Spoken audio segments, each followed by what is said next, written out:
नमस्कार, हकीकत न्यूज में आपका स्वागत है। मैं हूं आपके साथ अंकिता। चले बढ़ते हैं मुख्य खबर की ओर। जिला मुख्यालय के सबसे बड़े सरकारी अस्पताल में मंगलवार को दिन दहाड़े जो कुछ हुआ उसने मऊगंज की कानून व्यवस्था को कटघरे में खड़ा कर दिया।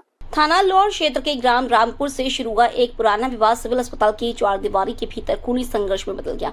दोनों पक्षों की इस खतरनाक भिड़ंत ने न केवल अस्पताल की शांति को तहस नहस किया बल्कि पुलिस और प्रशासन की तैयारियों की पोल भी खोल दी। दरअसल रामपुर गांव में जमीनी विवाद और पुरानी रंजिश को लेकर दो पक्षों के बीच पहले गाँव में ही झगड़ा हुआ।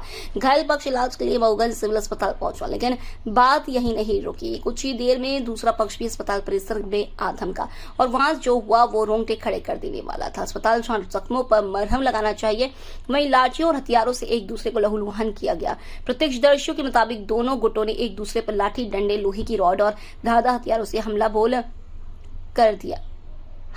दिया। अस्पताल परिसर में गाड़ियों के शीशे टूट गए, गेट और बेंचें तहस नहस कर दी गई। मरीजों और उनके परिजनों में भगदड़ मच गई। कर्मचारी डर से खुद को कमरों में बंद करने को मजबूर हुए और एमएलसी कराने आए पुलिसकर्मी तक कहीं छुप गया। यह नजारा किसी गैंगवार से कम नहीं था। बस फर्क इतना था कि यह सब एक सार्वजनिक और संवेदनशील जगह सिविल अस्पताल में हो रहा था, जहां हर दिन सैकड़ों लोग इलाज के लिए आते। भीड़ भाड़ वाले इस क्षेत्र में पुलिस की गैर मौजूदगी और लापरवाही पर अब सवाल उठ रहे हैं। सूचना मिलते ही मऊगंज पुलिस ने तत्काल मोर्चा संभाला और 3 लोगों को गिरफ्तार किया। शेष उपद्रवियों की पहचान कर ली गई है, जिनकी गिरफ्तारी के लिए छापेमारी की जा रही है। मऊगंज के पुलिस अधीक्षक दिलीप सोनी और एडिशनल एसपी विक्रम सिंह ने स्वयं मौके का मुआयना किया और दोषियों के खिलाफ सख्त कार्रवाई के निर्देश दिए। एसपी का साफ कहना है, जो कानून को हाथ में लेगा उसे बख्शा नहीं जाएगा। लेकिन सवाल यह है कि इतनी बड़ी घटना सिविल अस्पताल जैसे भीड़भाड़ वाले परिसर में कैसे हो गई? क्या पुलिस और सुरक्षा तंत्र को इसकी भनक तक नहीं थी, या फिर यह सिर्फ प्रशासन की एक और प्रतिक्रियाशील कार्रवाई है?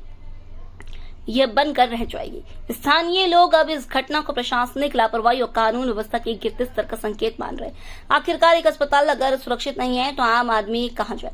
ऐसी घटनाएं यह सोचने में मजबूर करती है कि क्या हम एक अराजकता की ओर बढ़ रहे हैं।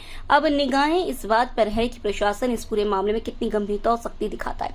सिर्फ गिरफ्तारी और बयानबाजी से काम नहीं चलेगा। जरूरत है ठोस और दृढ़ कार्रवाई की, ताकि मऊगंज की जनता को फिर भरोसा हो सके कि कानून अब भी जिंदा है।